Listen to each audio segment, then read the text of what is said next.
حضرت ابو ذر غفاری رضی اللہ تعالیٰ عنہ مشہور صحابی رسول ہیں جو بعد میں بڑے زاہدوں اور بڑے علماء میں سے ہوئے۔ حضرت علی کرم اللہ وجہہ کا ارشاد ہے کہ ابو ذر ایسے علم کو حاصل کیے ہوئے ہیں جس سے لوگ عاجز ہیں، مگر انہوں نے اس کو محفوظ رکھا ہے۔ جب ان کو حضور اقدس صلی اللہ علیہ وسلم کے نبوت کی پہلی خبر پہنچی تو انہوں نے اپنے بھائی کو حالات کی تحقیق کے واسطے مکہ بھیجا۔ جو شخص یہ دعویٰ کرتا ہے کہ میرے پاس وحی آتی ہے اور آسمان کی خبریں آتی ہیں، اس کے حالات معلوم کریں اور اس کے کلام کو غور سے سنیں۔ وہ مکہ مکرمہ میں آئے اور حالات معلوم کرنے کے بعد اپنے بھائی سے جا کر کہا، میں نے ان کو اچھی عادتوں اور عمدہ اخلاق کا حکم کرتے دیکھا اور ایک ایسا کلام سنا جو نہ شعر ہے اور نہ کاہنوں کا کلام ہے۔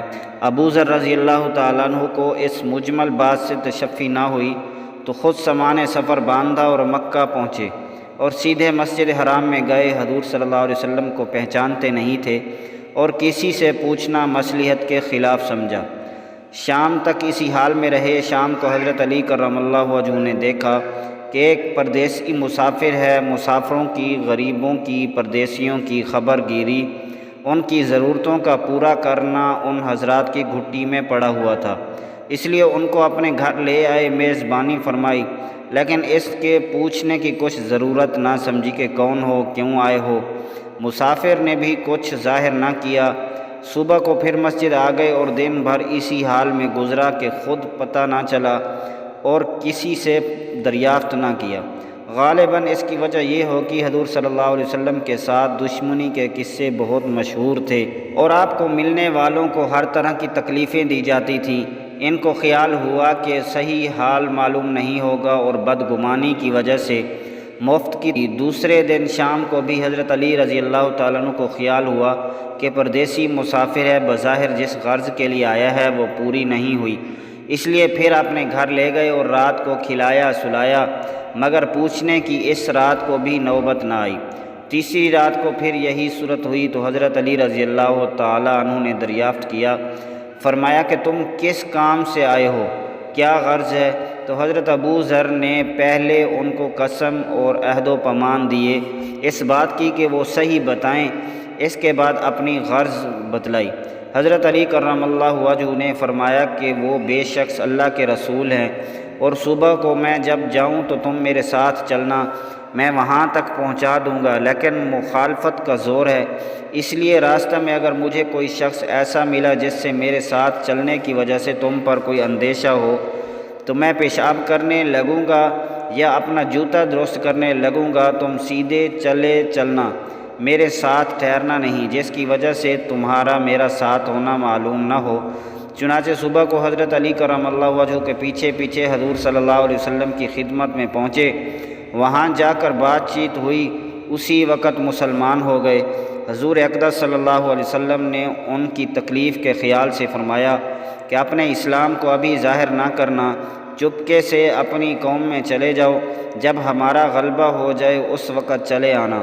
انہوں نے عرض کیا، یا رسول اللہ، اس ذات کی قسم جس کے قبضہ میں میری جان ہے کہ اس کلمہ توحید کو ان بے ایمانوں کے بیچ چلا کے پڑھوں گا۔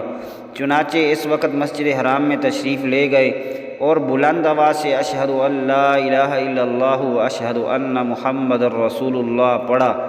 پھر کیا تھا، چاروں طرف سے لوگ اٹھے اور اس قدر مارا کہ زخمی کر دیا، مرنے کے قریب ہو گئے۔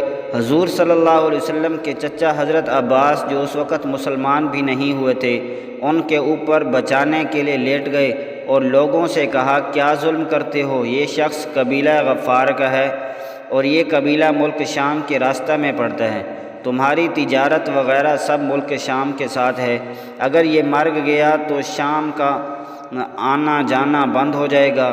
اس پر ان لوگوں کو بھی خیال ہوا کہ ملک شام سے ساری ضرورتیں پوری ہوتی ہیں، وہاں کا راستہ بند ہو جانا مصیبت ہے، اس لیے ان کو چھوڑ دیا۔ دوسرے دن پھر اسی طرح انہوں نے جا کر پھر بآواز بلند کلمہ پڑھا اور لوگ اس کلمہ کو سننے کی تاب نہ لا سکتے تھے، اس لیے ان پر ٹوٹ پڑے۔ دوسرے دن بھی حضرت عباس رضی اللہ تعالیٰ عنہ نے اسی طرح ان کو سمجھا کر ہٹایا کہ تمہاری تجارت کا راستہ بند ہو جائے گا۔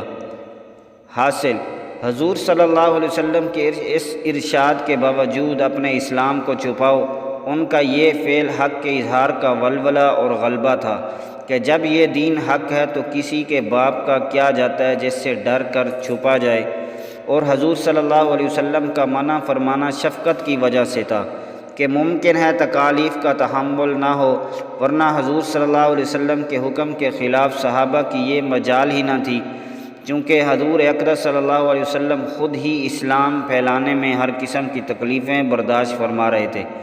اس لیے حضرت ابو ذر نے سہولت پر عمل کی بجائے حضور صلی اللہ علیہ وسلم کے اتباع کو ترجیح دی۔ یہی ایک چیز تھی جس کی وجہ سے ہر قسم کی ترقی دینی اور دنیاوی صحابہ کرام رضی اللہ تعالی عنہم اجمعین کے قدم چوم رہی تھی، اور ہر میدان ان کے قبضہ میں تھا۔ جو شخص بھی ایک بار کلمہ شہادت پڑھ کر اسلام کے جھنڈے کے نیچے آ جاتا تھا، بڑی سے بڑی قوت بھی روک نہ سکتی تھی، اور نہ بڑے سے بڑا ظلم ان کو دین کی اشاعت سے ہٹا سکتا تھا۔ دعا ہے اللہ تعالی ہم سب کو بھی صحابہ کرام کے نقش قدم پر چلنے کی توفیق عطا فرمائے، آمین یا رب العالمین۔